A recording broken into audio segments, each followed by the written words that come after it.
service de néonatologie, c'est un service pour les gens qui ne connaissent pas encore le service de néonatologie. Il se trouve dans le bloc où se trouve le service de la maternité. Il se trouve au 3e étage.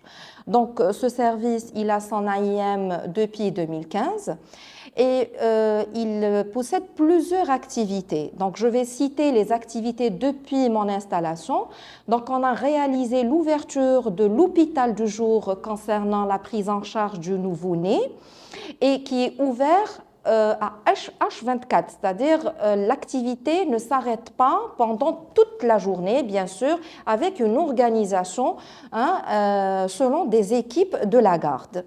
Donc, l'hôpital du jour, c'est une unité où elle assure les consultations spécialisées, les contrôles des nouveau-nés sortants de l'unité de l'hospitalisation.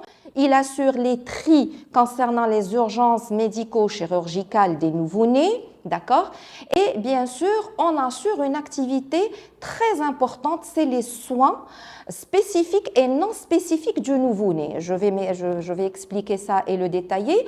C'est-à-dire pour les nouveau-nés qui nécessitent des gavages, nécessitent des soins d'abcès ou là, des bilans ou là, l'injection de vitamine K.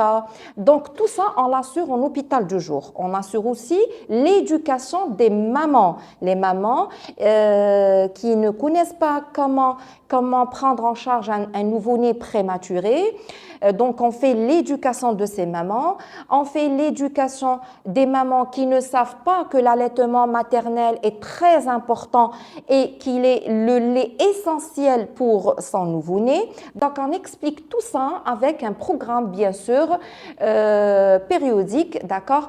Et il est assuré par le staff médical, paramédical de l'équipe du service. Je peux vous citer le nombre de consultations pendant l'année 2022. Donc, on a recruté 2611 nouveau-nés en consultation, donc toutes consultations confondues. Et en 2023, 3941. Le service aussi, parmi les autres activités, donc on a l'activité au niveau des suites de couches. Donc, c'est quoi l'activité des suites de couches? C'est que les pédiatres, il y a le pédiatre, il y a le résident, le pédiatre, c'est-à-dire l'assistant, il y a les résidents et il y a le médecin généraliste qui assure le premier examen du nouveau-né. Donc, au cours de cet examen, on va dépister les malformations, on va dépister s'il y a un ictère en son début de son installation et on va bien sûr expliquer, sensibiliser les mamans pour l'allaitement maternel et en cas de souci, en cas de pépin, bien sûr, on va lui expliquer comment elle doit faire la préparation d'un biberon si elle va être obligée d'utiliser le lait artificiel. Mais en premier point, en promouvoir l'allaitement maternel, bien sûr, en lui expliquant l'intérêt qui portera cet allaitement maternel pour la croissance de son nouveau-né. On lui explique aussi les dangers des écrans, c'est très important, surtout actuellement, les mamans allaitent leur bébé et le portable entre les mains. Donc, on lui explique beaucoup de choses, d'accord? Les soins de siège, les soins de l'embellique et bien sûr, on donne le carnet de santé écrit, rempli, en lui expliquant bien sûr le calendrier, le nouveau calendrier vaccinal et avec des consultations périodiques en consultation spécialisée. Il y a l'activité aussi de l'hospitalisation. On arrive au 3e étage. Donc, c'est l'unité d'hospitalisation.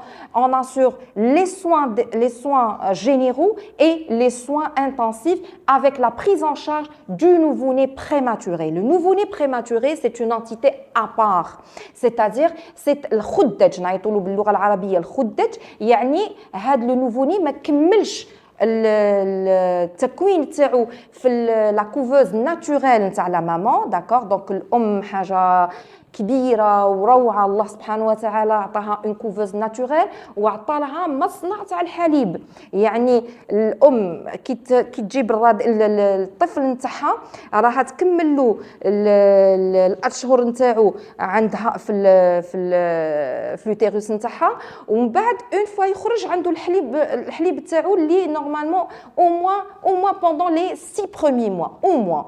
D'accord. Donc كي هذا الجنين هذا ما يكونش مكمل الوقت نتاعو حنا نعيطوا له le prématuré, et ça c'est en fonction de l'âge gestationnel bien sûr. كاين le très grand prématuré, le grand prématuré et la prématurité légère. On assure la ventilation non invasive, les soins, bien sûr, le nursing de ces prématurés. Le service, bien sûr, en 2021, il a le recrutement, on a collégié 1649 de nouveau-nés en 2021. En 2022, on a colligé 1169 nouveau-nés, et en 2023, 1210 nouveau-nés hospitalisés, dont bien sûr les prémas, je cite, en 2021 348, en 2022 344 nouveau-nés prématurés, et en 2023 379 nouveau-nés prématurés. Donc parmi aussi les activités du service au niveau de l'hospitalisation, c'est les nouveau-nés évacués. Donc je peux vous citer, en 2021 on a eu 51 pour les nouveau-nés évacués, donc on a eu 130 nouveau-nés évacués, en 2022 180, et en 2023 149 nouveau-nés évacués. Donc au niveau, pendant l'année 2021, on a colligé 7000 naissances, alors qu'en 2023, on a 5555. Donc en parallèle, en plus de ces activités hospitalières, le service assure bien sûr une activité universitaire parce qu'il est hospitalo-universitaire. Donc on assure la formation des externes, des internes, des résidents. On assure bien sûr la formation du personnel paramédical. On a participé dans la formation des médecins, des médecins généralistes et du personnel paramédical Sahara al-Gharbia. Donc, on les a formés pendant l'année 2023. Le service, il a assuré ses 7e journées nationales des ateliers en néonatologie qui se sont passés d'une façon très agréable. Il y avait bien sûr toute l'équipe de la direction de CHU, la DAPM et tout ça. Donc, ils ont assisté avec nous à cet événement scientifique. En plus de ça, donc le service, il a pris quand même une certaine expérience dans la prise en charge des bébés, des quadruplés. Donc en 2022, on a eu 4 nouveau-nés. La maman, elle a ramené 4 nouveau-nés, ce qu'on appelle les grossesses multiples. Et en 2023, on a eu des triplés. Donc c'était une belle expérience. On a aussi lutté contre les transfusions dans le service. Donc il y a vraiment les transfusions nettement diminuées par le nouveau protocole de l'érythropoïétine, et on a lutté contre l'installation de l'anémie chez les nouveau-nés prématurés. Quand même, le service, il assure beaucoup d'activités avec joie. Le staff, je félicite tout le staff médical et paramédical pour sa rigueur, pour sa présence, pour tout ce qu'il donne pour le nouveau-né. Et on ne doit pas oublier que le nouveau-né, c'est la société de demain. Donc, si on va prendre soin de ce nouveau-né, on va prendre soin d'une société saine.